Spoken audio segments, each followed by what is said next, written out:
Shalom, shalom, shalom, bien-aimés dans la foi. Nous sommes heureux ce matin, en ce dimanche 25 juin 2023, de passer ce moment béni ensemble avec vous. Ma prière est que le Dieu qui a créé les cieux et la terre, le Dieu qui a ressuscité Jésus-Christ d'entre les morts, vous bénisse, corps, âme et esprit. Au nom de Jésus, Amen. Nous allons prier pour commencer notre réflexion de ce matin. Père très saint, nous te donnons la première place dans cette réunion. Père très saint, nous invoquons ta puissance et ta présence. Le Dieu puissant, le Dieu vivant, le Dieu créateur. Nous prions, Éternel, que tu bénisses ce moment. Nous prions, Éternel, que tu nous parles, Seigneur. Il est écrit que l'homme ne vit pas seulement de pain, mais l'homme vit de la parole qui sort de ta bouche. Laisse qu'Éternel, la parole qui va sortir ce matin, Éternel Père, nous nourrisse et nous aide à grandir dans notre relation avec toi. Bénis-nous, Éternel, et fais-nous du bien. Au nom puissant de Jésus. Amen. Amen. Amen. Amen. Amen. Applaudis le Seigneur. Acclame le Seigneur. Là où tu es, manifeste ta joie parce que le Dieu d'Israël t'a donné le souffle de vie. Le Dieu d'Israël a permis que ce matin tu te réveilles. Voilà pourquoi je dis, tu peux acclamer pour lui au nom puissant de Jésus. Ce matin, chers amis, je souhaite qu'on puisse réfléchir sur un thème. Le thème qui fait presque la suite de ce que nous avons vu la fois passée. Je pensais ce matin, selon la grâce de Dieu, réfléchir avec vous sur développer son intimité avec Dieu. Développer son intimité avec Dieu. Et le dimanche passé, le Seigneur nous avait parlé sur un sujet très capital qui était passer du temps avec Dieu. Passer du temps avec Dieu. On avait lu un texte merveilleux qui nous montrait comment Jésus passait toute la nuit du temps avec Dieu. Et ce matin, nous voulons emboîter le pas dans la même direction pour dire que après avoir parlé de marcher avec Dieu, nous voulons voir comment développer son intimité avec Dieu. Chers frères et sœurs, un chrétien qui passe du temps avec Dieu inaugure une vie de communion avec Dieu. C'est ce qu'on avait vu la fois passée. Passer du temps avec Dieu, Dieu souhaite cela, Dieu aime cela, et cela amène les chrétiens à développer sa communion avec lui, à entrer dans une nouvelle relation. Alors, pour ma part, le chrétien ne doit pas seulement se limiter à passer du temps avec Dieu. Le chrétien ne doit pas seulement se contenter du temps avec Dieu. Le chrétien doit dépasser le niveau de passer du temps avec Dieu pour entrer dans une autre phase que moi j'appelle l'intimité de Dieu. Je me répète, passer du temps avec Dieu, c'est idéal, mais ça ne suffit pas. Pour moi, j'ai toujours enseigné et en lisant les Écritures, j'ai vu que les gens qui ont impacté l'histoire de la Bible, ce n'étaient pas les gens seulement qui passaient le temps avec Dieu, mais c'était des personnes qui vivaient une vie d'intimité avec Dieu. Alors, voilà pourquoi j'ai eu à cœur d'ajouter un deuxième pas d'escalier. Le premier pas, c'était passer du temps avec Dieu, mais nous ajoutons un deuxième pas qui est développer son intimité avec Dieu. Je vais prendre un simple exemple ou deux petits exemples. Lors d'un dîner, il y a l'entrée, le plat du jour et puis le dessert. De même que je considère passer du temps avec Dieu comme l'entrée. Mais un chrétien qui ne passe que du temps avec Dieu sans aller dans le monde d'intimité avec Dieu, il est limité. Un chrétien, je ne dis pas que passer du temps avec Dieu c'est mauvais, mais il y a des choses que nous ne pouvons pas avoir dans notre vie si nous nous limitons seulement à passer du temps avec Dieu, au recueillement personnel. Il y a certaines choses, pour les avoir, pour les atteindre, nous allons plus loin à cultiver une intimité personnelle avec Dieu. Non, je peux encore donner un autre exemple. J'arrive chez toi, tu me reçois, tu m'amènes directement au salon. Parce qu'au salon, tout le monde peut être au salon. Mais à un moment donné, il y a une autre porte que tu ne peux entrer toi seul, qu'on appelle chambre d'intimité ou chambre à coucher. Moi, en tant que visiteur chez toi, je ne peux pas entrer dans la chambre à coucher. Pourquoi? Parce que c'est les liens d'intimité. Bref, il y a des choses que tu peux faire avec moi au salon, mais il y a des choses que tu ne feras que seul dans ton intimité, dans la chambre.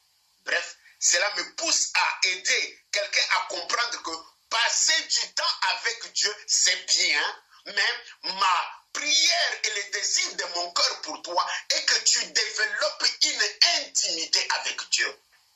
Il m'est arrivé dans ma vie chrétienne de poser certaines questions à Dieu. Mais pourquoi telle chose, moi je ne l'ai pas? Pourquoi est-ce que je ne peux pas faire comme tel? Pourquoi est-ce que la Bible, tu as écrit cela, mais c'est ça? Dieu m'a dit non, ce que tu me demandes là, c'est bien, mais il te faut entrer dans l'intimité avec moi pour que tu puisses les avoir. Ce matin, il est question de l'intimité avec Dieu. Bien-aimé, que signifie réellement être en intimité avec Dieu? Que signifie réellement être en intimité avec Dieu? Je vais expliquer quelques expressions, quelques termes, quelques mots pour me faire comprendre. Le premier mot, c'est le mot intime. Intime signifie ce qui est intérieur, ce qui est profond, ce qui est personnel. Souvent en lingala, on a une expression qui dit « O mutunanga ya kati ». Quand tu dis que mutunanga ya kati, c'est ton intime avec qui tu partages certains secrets que tu ne peux partager pas à d'autres. Il y a le mot intime qui signifie ce qui est intérieur, ce qui est profond et ce qui est personnel. Alors, le mot intimité, ça c'est un lien profond qui existe entre des personnes. L'intimité est un lien qui définit la relation entre deux personnes. L'intimité, la personne en face de moi est intime par rapport à ma vie. La sœur, oui, ma femme est intime par rapport à moi. Moi, je suis intime par rapport à elle.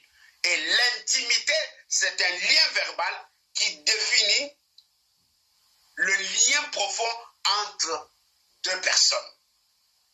Alors, quand on dit être intime avec quelqu'un, cela implique passer du temps avec la personne pour la connaître profondément. Que je suis intime à X, je suis intime à Y, cela signifie que je passe beaucoup du temps avec X, avec Y, pour le connaître ou la connaître, et je partage certains de mes intérêts avec lui ou avec elle.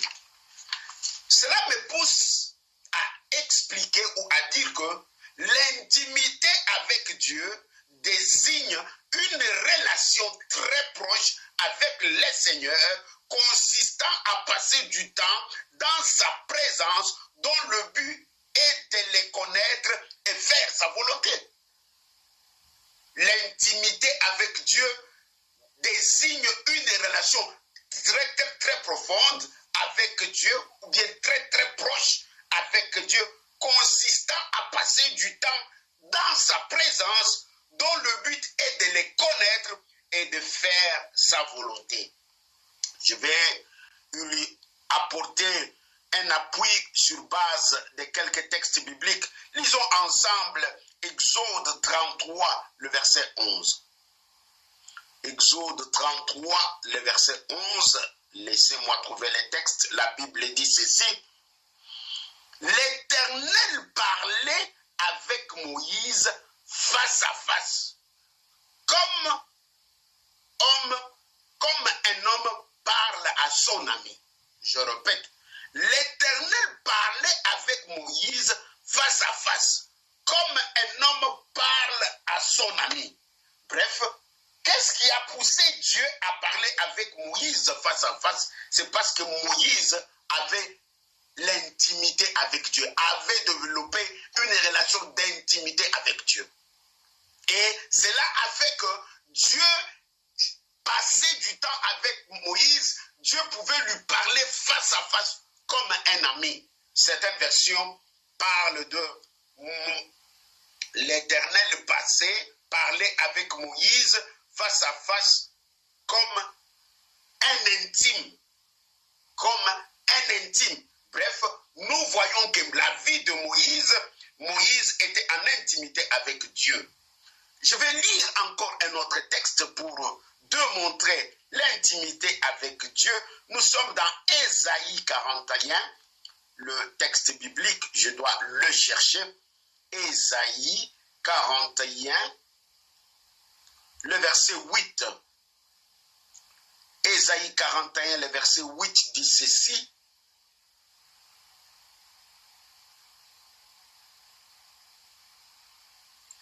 Mais toi, Israël, mon serviteur, Jacob, que j'ai choisi, race d'Abraham que j'ai aimé. C'est Dieu qui parle. Race d'Abraham que j'ai aimé.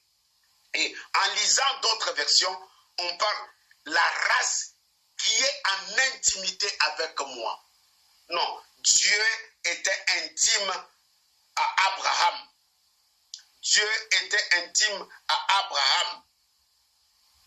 Je peux terminer avec Jacques 2, 23. Nous sommes maintenant dans le Nouveau Testament.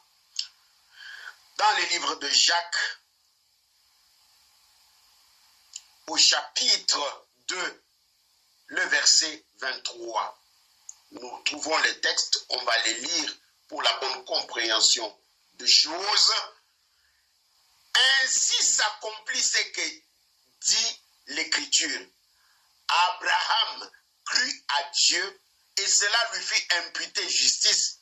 Il fut appelé ami de Dieu. Abraham était appelé ami de Dieu. Bref, nous voyons que Moïse était en intimité avec Dieu. Nous voyons que Abraham était l'ami de Dieu. Cela signifie qu'il avait développé l'intimité avec Dieu. Voilà pourquoi Dieu les utilisait puissamment. Voilà pourquoi Dieu était en alliance avec eux. Voilà pourquoi Dieu faisait de grandes choses avec eux. Parce qu'ils avaient dépassé non la phase de passer du temps avec Dieu pour entrer dans la deuxième phase qui est l'intimité avec Dieu. Troisième point, j'aimerais donner le fondement de l'intimité avec Dieu. Le fondement de l'intimité avec Dieu. Je commence par dire que tout ce qui existe a un fondement. Rien de ce qui existe n'a pas de fondement. Tout ce qui existe, surtout dans le monde physique, ta maison a un fondement. Toi-même, un homme, tu as le fondement. Tout ce qui existe a un fondement. De même que notre intimité avec Dieu doit avoir un fondement. Tu ne peux pas t'amuser d'aller jouer sur le terrain de l'intimité sans ce fondement. Ceux qui se sont amusés d'aller jouer sur le terrain, d'entrer en intimité avec Dieu sans fondement, ils se sont retrouvés dehors. Ils se sont retrouvés dehors. Alors, c'est pourquoi je partage avec toi mes petites expériences de l'intimité avec Dieu. Bien-aimé, quand on parle de fondement de l'intimité avec Dieu, on fait allusion aux piliers qui tiennent ton intimité avec Dieu. Le pilier sur lequel ton intimité avec Dieu doit se poser pour grandir. Le pilier sur lequel ton intimité avec Dieu doit se poser pour décoller. Le premier pilier, c'est l'assurance du salut. Tu ne peux pas dire que je suis en intimité avec Dieu tant que tu n'es pas sûr de ton salut. Quand on parle de l'assurance du salut, on commence par le fait d'accepter Jésus comme sauveur et Seigneur. Selon Jean chapitre le verset 12 qui nous dit, mais à tous ceux qui l'ont reçu et à ceux qui croient en son nom, il leur a donné le pouvoir de devenir enfants de Dieu, lesquels sont nés. Une fois que je suis enfant de Dieu, une fois que j'ai accepté Christ comme sauveur et Seigneur, j'ai l'assurance du salut. Je suis sûr que je suis sauvé. Je suis sûr que rien ne peut me séparer de l'amour de Dieu. Je suis sûr que, non, même si le monde tombe, mais parce que Christ est en moi, je suis enfant de Dieu. Bien-aimé, tant que tu n'as pas l'assurance du salut, tu ne peux pas développer l'intimité avec Dieu.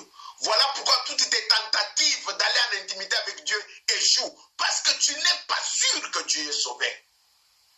Celui qui est sûr qu'il est sauvé, c'est celui qui connaît que moi, là, j'ai Jésus et j'ai la vie éternelle. Je suis sauvé. Car tout celui qui a Christ a la vie éternelle. Tout celui qui a Christ est sauvé. Tout celui qui a Christ est une nouvelle créature.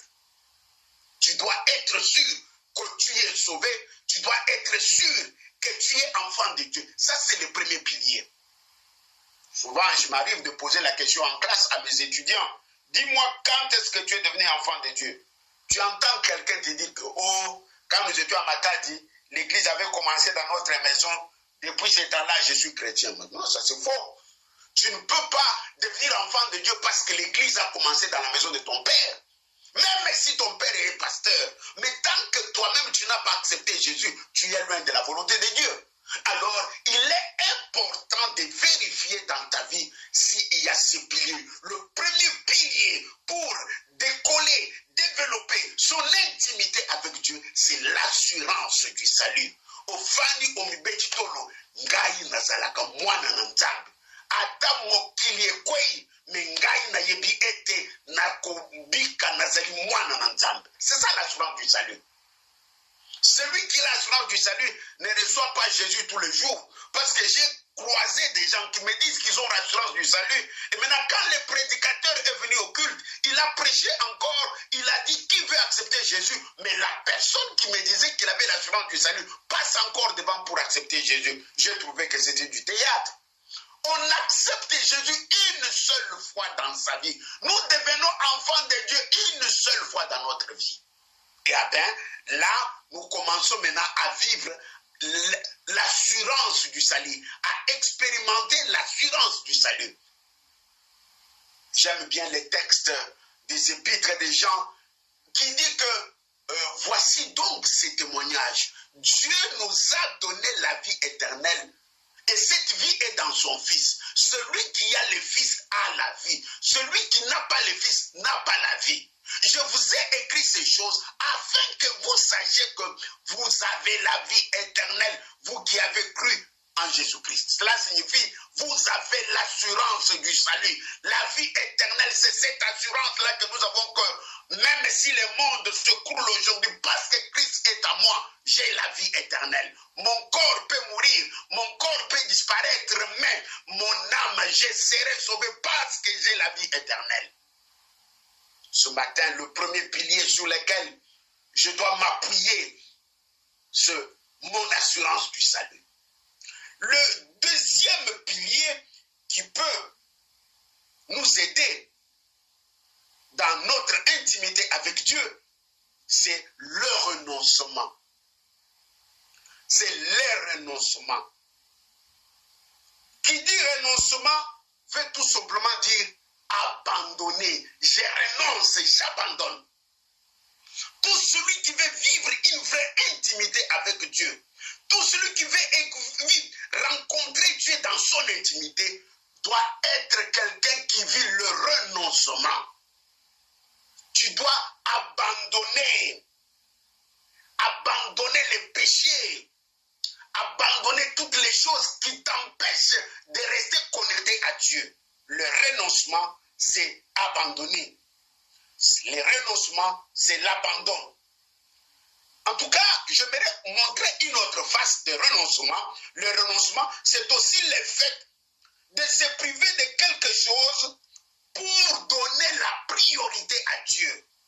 Le renoncement, c'est aussi le fait de se priver de quelque chose pour donner la priorité à Dieu. Je renonce à ça parce que j'aimerais que Dieu règne dans ma vie. J'aimerais que Dieu règne. Je renonce à ça parce que je ne vois... Tout m'est permis, mais tout n'est pas utile. Ça, je peux le faire. Mais à cause de ma communion avec Dieu, à cause de ma relation avec Dieu, je renonce à ça. Non, mon frère, ma soeur, tu dois faire certains renoncements dans ta vie pour pouvoir vivre l'intimité avec Dieu. Il y a des choses que Dieu aimerait que tu abandonnes, tu délaisses, tu quittes pour que ta relation avec lui grandisse. Regarde, des années, tu es dans l'église. Mais ta vie n'a pas de puissance. Tu es incapable de chasser les démons. Tu es incapable même de prier juste pour une petite maladie dans ta maison et la personne retrouve la bonne santé. Tout simplement, je sais que tu pries. Je ne nie pas ta vie chrétienne, mais au moins, tu n'as pas encore commencé à nager, à naviguer dans le monde d'intimité. Tu es encore sur le terrain de passer du temps avec Dieu, sur le terrain de recueillement. Mais Dieu t'attend dans le monde d'intimité pour que tu puisses accomplir de grandes choses. Oh, tel pasteur, hey, quand lui prêche, quelle onction, tel pasteur, quand lui prêche, oh, il faut voir comment les gens sont guéris, comment les gens sont touchés. Non, tout cela, le secret, c'est l'intimité avec Dieu. L'intimité avec Dieu. Il y a un verset que j'ai voulu lire ce matin, mais je l'ai sauté. Ça peut encore m'aider en ce moment ici. Lisons Matthieu 6, 6. Ma soeur Hélène, pour que tu comprennes bien ce que Dieu veut dire. Matthieu 6, 6. Matthieu 6, 6 dit ceci. Mais quand tu pries, écoute-moi bien, entre dans ta chambre, ferme ta porte et prie ton Père qui est dans les lieux secrets. Et ton Père qui te voit dans le secret te les rendra. Entre dans les lieux secrets. Le lieu secret, certaines Bibles parlent, entre dans ton intimité. Quand tu pries, entre dans ton lieu secret. L'intimité signifie aussi les lieux secrets. Quand tu pries, mais des fois, toi, quand tu pries, tu n'entres jamais dans l'intimité avec Dieu. Tu restes seulement au salon. Tu restes seulement dans les passés du temps avec Dieu. Mais tu ne pousses pas le bouchon plus loin pour que tu navigues dans l'intimité avec Dieu. Mais le Seigneur lui dit, quand tu pries, entre dans ta chambre, ferme la porte. Pourquoi on ferme la porte? Parce que ce sont des choses secrètes. Parce que c'est un cadre de l'intimité.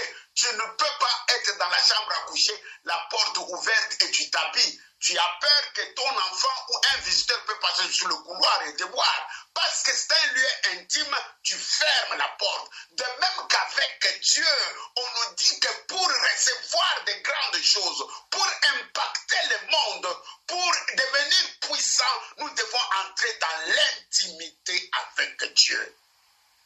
Quand tu pries, entre dans ta chambre, ferme la porte et prie.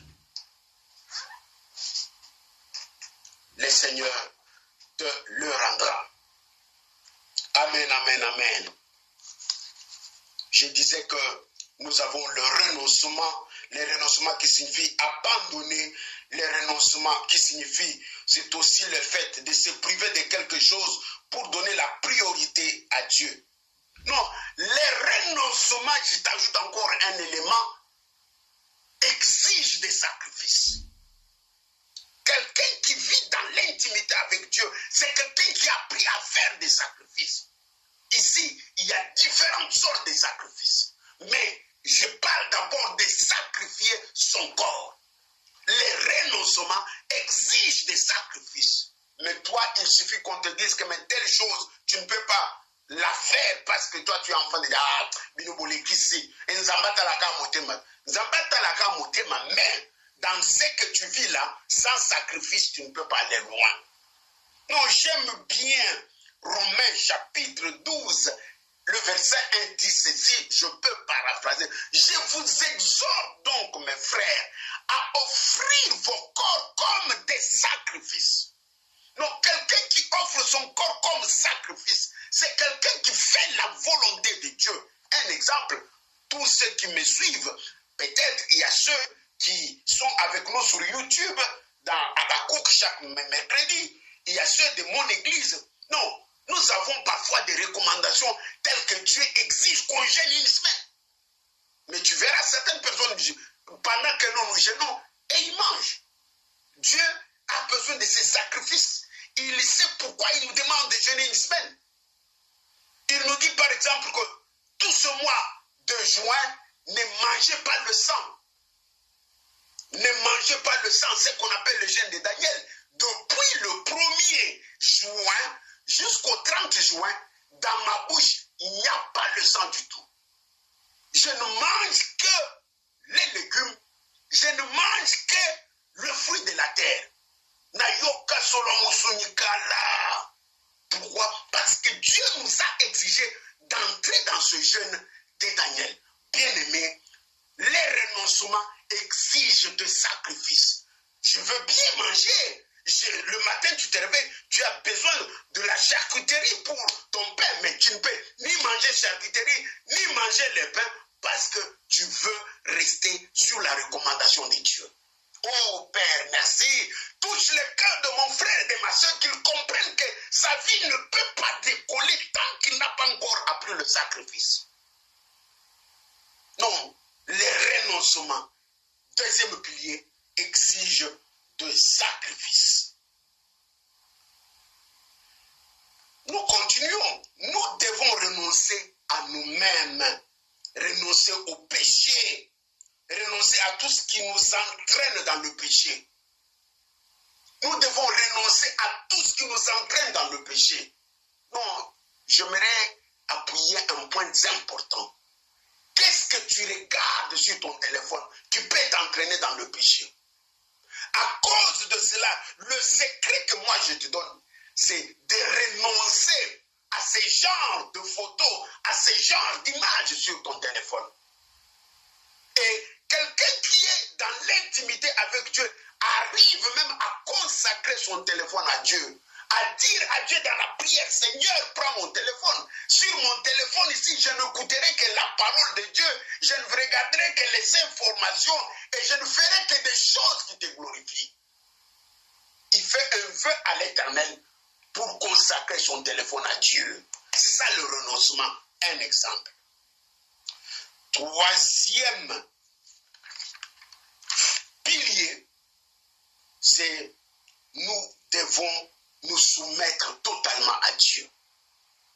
Pour naviguer dans l'intimité avec Dieu, développer son intimité avec Dieu, nous sommes en train de voir le pilier ou le fondement. On a parlé de l'assurance du salut, on a parlé du renoncement. Troisième pilier, c'est la consécration à Dieu.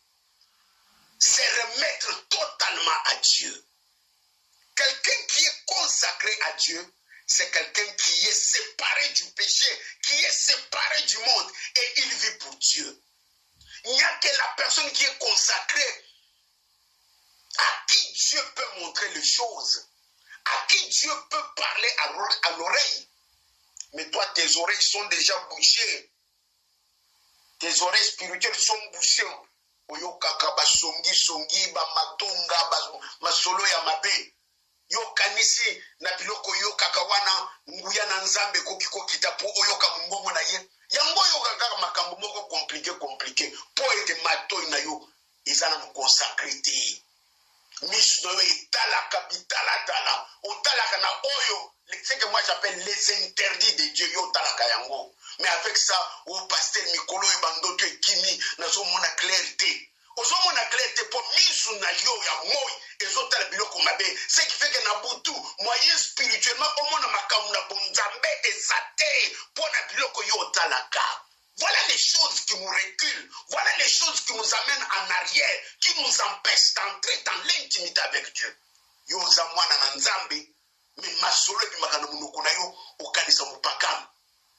Après ça, tu veux que parler en langue nangaye kima na uta ngola to banda na banda kusuna fuka mika kaboyi oyoki moto ekiti mais sikona zo forcer maison ya kakate masolo nini obetaka na monoko na yo. Bref, il était question du fondement. Avant que nous nous séparons, j'aimerais partager pourquoi développer une intimité avec Dieu. Parce que le dimanche prochain, nous parlerons de comment on peut développer. Mais j'aimerais ce matin m'arrêter sur pourquoi développer une intimité avec Dieu. Je souhaite d'abord te dire, ma soeur, mon frère, que ton intimité avec Dieu est très cruciale. Ou bien, notre intimité avec Dieu est très, très importante. S'il y a quelque chose que je n'aime pas négliger, que je ne peux pas négliger, et que je ne pourrai jamais négliger, c'est mon intimité avec Dieu. Parce que tout ce que je suis, tout ce que j'ai, je les ai tirés dans mon intimité avec Dieu. Donc, je partage avec toi quelques expériences personnelles. Pourquoi développer une intimité avec Dieu? Tout vrai chrétien doit aspirer à atteindre les niveaux de l'intimité avec Dieu. Pourquoi? Parce que cela vous donne l'assurance dans votre marche chrétienne. Pourquoi développer l'intimité avec Dieu? Car cela vous donne l'assurance dans votre marche chrétienne. Non. Le chrétien rempli du Saint-Esprit, c'est celui qui est sûr que Dieu marche avec lui. C'est celui qui est sûr que je ne suis pas seul, même si je suis dans n'importe quelle situation. Je suis sur une autoroute noire la nuit. Je sais que je ne suis pas seul, Dieu est avec moi. Je suis dans une situation compliquée. Non, c'est cette intimité-là qui va faire que de temps en temps, il y a une voix qui rend témoignage à ton propre esprit pour te dire que je suis avec toi, je ne te délaisserai pas et je ne t'abandonnerai pas. Dans n'importe quel combat, dans n'importe quelle histoire bizarre dans laquelle tu peux te retrouver, mais quand tu y as développé déjà l'intimité avec Dieu, non, tu auras cette assurance de la présence de Dieu. Non, moi j'ai toujours eu cette assurance de la présence de Dieu. Et quand la présence de Dieu ne se manifeste pas, je sens qu'il y a quelque chose qui ne va pas. J'entre dans mon secret avec Dieu pour chercher que sa présence soit permanente.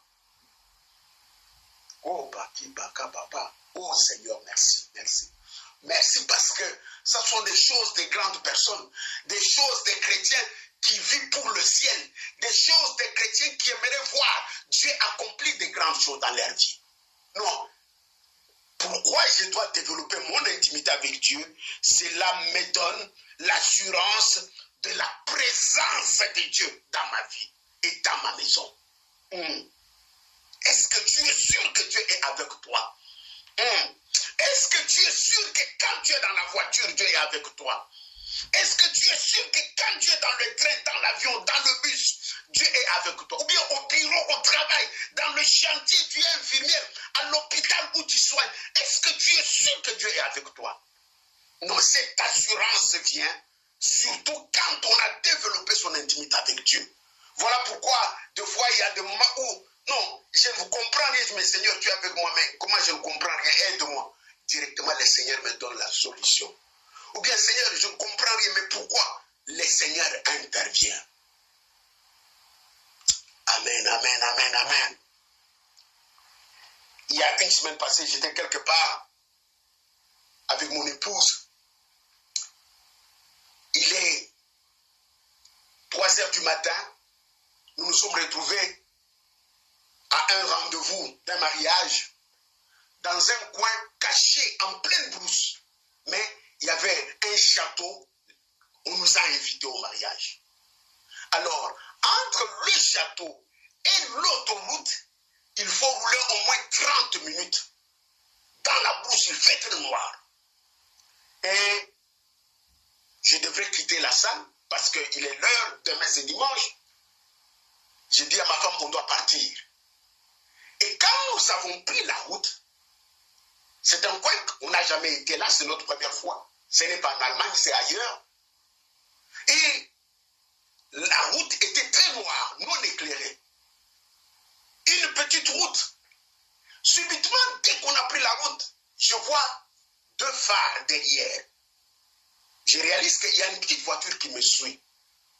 Je dis, mais j'essaye d'avancer au fur et à mesure. Je me dis, quand on arrivera quelque part, je vais laisser cette voiture me dépasser parce que moi, je ne connais pas la route, je n'aimerais pas rouler vite. Alors, j'allais doucement, doucement, comme il faisait noir. Et la petite voiture ne voulait pas nous dépasser. Quand moi, je décélère ou je roule à moindre vitesse, la voiture aussi roule à moindre vitesse. J'essaye d'avancer vite, je prends à gauche, elle prend aussi à gauche. Ah, ma femme me dit, mais pas là, non. Je lui ai dit que ne t'en fais pas, ce sont les anges que Dieu a envoyés pour nous garder sur cette tronçon ici. Regarde comment il fait noir. Dieu est avec nous. J'ai senti cette conviction, cette voix venue dans mon cœur, que ne panique pas. Ces gens-là qui vous suivent, ce sont les anges de Dieu qui sont envoyés pour vous sécuriser dans cette brousse. Et nous avons roulé autant la distance prévue. Et quand nous sommes arrivés à l'autoroute, parce que l'autoroute était éclairée, nous entrons sur l'autoroute, la petite voiture nous a directement dépassés, elle est allée. Bref, je donne cet exemple pour te dire que quelqu'un qui vit dans l'intimité avec Dieu, le Seigneur manifeste sa présence. Le Seigneur peut envoyer même ses anges l'aider dans des situations compliquées. Deuxième raison pourquoi développer mon intimité avec Dieu, cela permet Dieu de vous faire confiance. Cela permet Dieu de vous faire confiance. Tu dois aller au niveau où Dieu doit être capable de témoigner pour toi et de te faire confiance. Dieu doit être capable de témoigner pour toi et de te faire confiance. Alors, cela n'est possible, ma soeur, mon frère, que si tu aspires à une vie d'intimité avec Dieu. Je me souviens d'un texte biblique que j'aime bien, le texte de Job au chapitre 1. Non, le Seigneur est dans son coin, il voit Satan en train de passer, se promener le soir. Il se salue, Bonnie, vous allez bien, vous allez bien. Non, Dieu pose la question à Satan. Dieu appelle les Job Moutunangai. Si tu lis en français, n'as-tu pas vu mon ami Job? Certaines versions en parlent.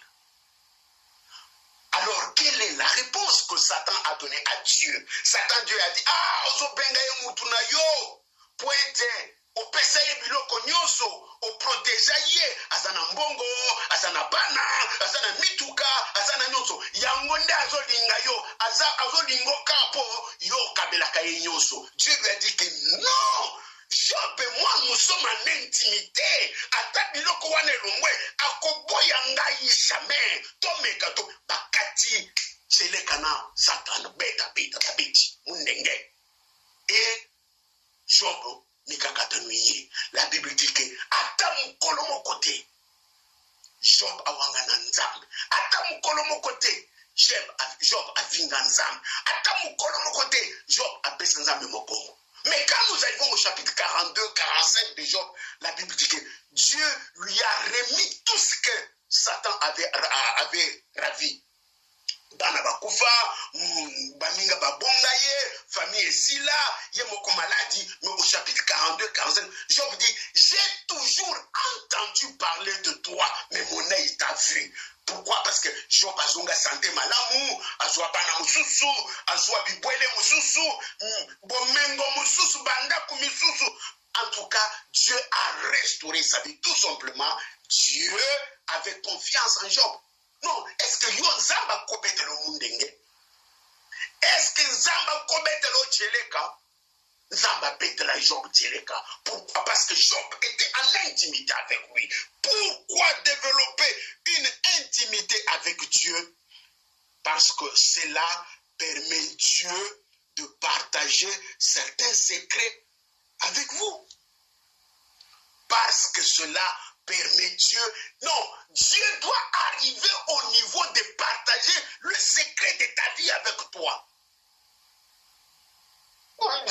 Un jour, dans le cadre du ministère, nous sommes en train de recevoir les gens, prier avec eux.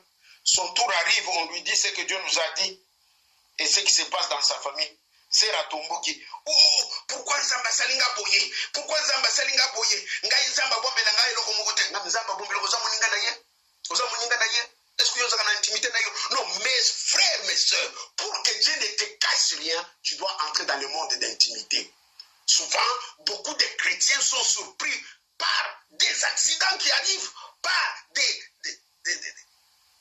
des incidents qui arrivent dans leur vie, ou bien par des situations compliquées. Ils se demandent, mais pourquoi, oh Dieu, tu m'as abandonné? Dieu ne t'a pas abandonné du tout. Maman Maxi, Dieu dit, hein, je ne fais rien sans avertir mes serviteurs, les prophètes. Zamba sala ke loko mokote na via ba oyo yaye tanke akebisi bangote ezala liwa ezala maladie ezala li accident incident soling elingi eya nzamba kulakisa yo azolakisa yo poneni a partager secret na yo poza na intimité na ye et tango a partager secret na yo ezeli kaka po oyeba te mais po kota lisu na mozindo na mabondeli po eloko oyo alakisi ya mabe eya te. Soki maladie elongwana ndaku na yo, soki liwa esprit de mort elongwana ndaku na yo, soki incident likama eyate. Yangonde Esaïe 7:7 cela n'arrivera pas, cela ne s'accomplira pas.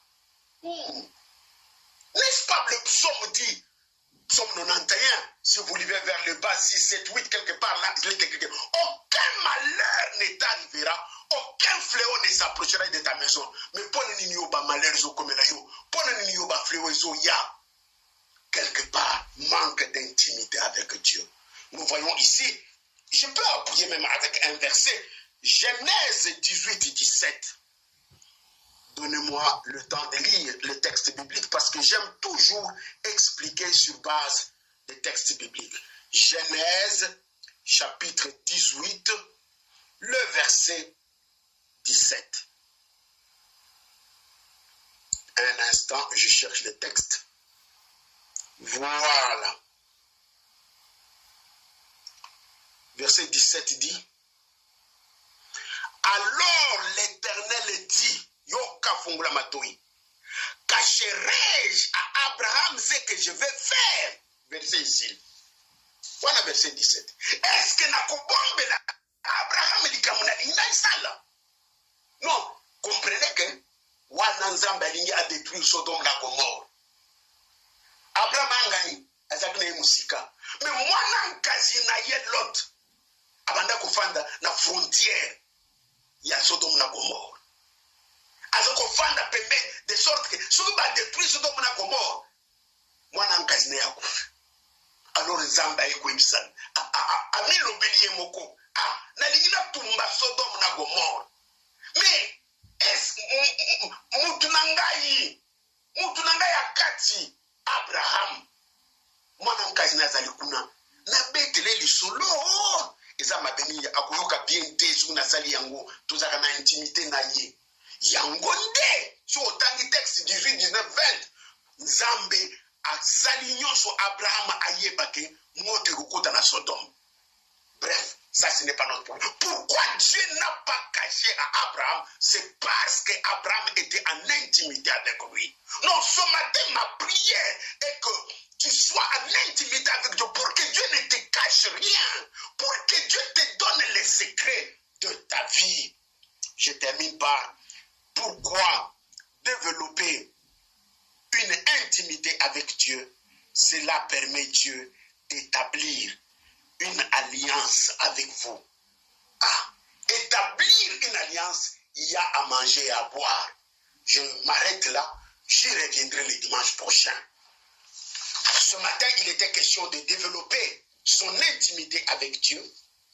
Nous avons vu ce que signifie réellement être en intimité avec Dieu. Au deuxième point, il était question de fondement de l'intimité avec Dieu. Et notre troisième point, pourquoi développer une intimité avec Dieu? On a vu 4 points. Premier point, cela vous donne l'assurance dans votre marche chrétienne. Deuxième point, cela permet Dieu de vous faire confiance. Troisième point, cela permet Dieu de partager certains secrets avec vous. Quatrième point, cela permet Dieu d'établir une alliance avec vous. Que Dieu vous bénisse. Bon dimanche. Avant de prier, je vais faire quelques communiqués. Le premier communiqué est que hier, nous avons fermé notre école. Notre école biblique commence au mois d'octobre, se termine au mois de juin. La dernière semaine de juin, on ferme l'école. L'école a été fermée hier et nous allons maintenant en vacances. Je profite de cette occasion pour t'inviter, toi, de venir aussi à l'école. Nous sommes dans la période d'inscription. Tu as besoin de grandir spirituellement. Tu as besoin d'apprendre à lire la Bible, d'approfondir ton intimité avec Dieu. Viens à l'école. Hier, j'étais très content d'entendre les témoignages des mamans, des papas qui étaient venus au mois d'octobre. Quand ils terminent, c'est qu'ils te disent, tu bénis seulement le Seigneur. Pourquoi? Parce que il me dit, quelqu'un m'a dit, pasteur, j'étais venu KO, mais je finis OK. Pour me dire que j'étais nul. Mais ce que j'ai appris, même mon pasteur est content dans l'église. Non, ma soeur, la vie chrétienne, il y a des choses que tu dois apprendre à l'école, qu'on n'enseigne jamais à l'église. Non, quelqu'un a dit, non, il y a des choses que j'ai apprises qu'on n'enseigne jamais à l'église, mais qui vont t'aider dans ta vie chrétienne et dans ton ministère. Tu as un appel, viens. Tu es ancien diacre, pasteur, viens, nous avons un institut biblique théologique niveau universitaire. Nous sommes en pleine période d'inscription. Celui qui veut s'inscrire peut déjà. Pourquoi? Parce que nos places sont limitées. Je donnerai ce communiqué tout ce mois de juin, juillet, août. Pourquoi? Parce que en première année, on a besoin de 30 étudiants. À l'école des disciples, on a besoin de 30 étudiants. On a encore de la place. Si tu es intéressé, contacte-nous au 0049 162 18 39 431. Je répète, 0049 162 18 39 431. Deuxième chose, ce soir à 20h, Malboma Bomoy, avec le pasteur Marlis Pembele. Je vais prier.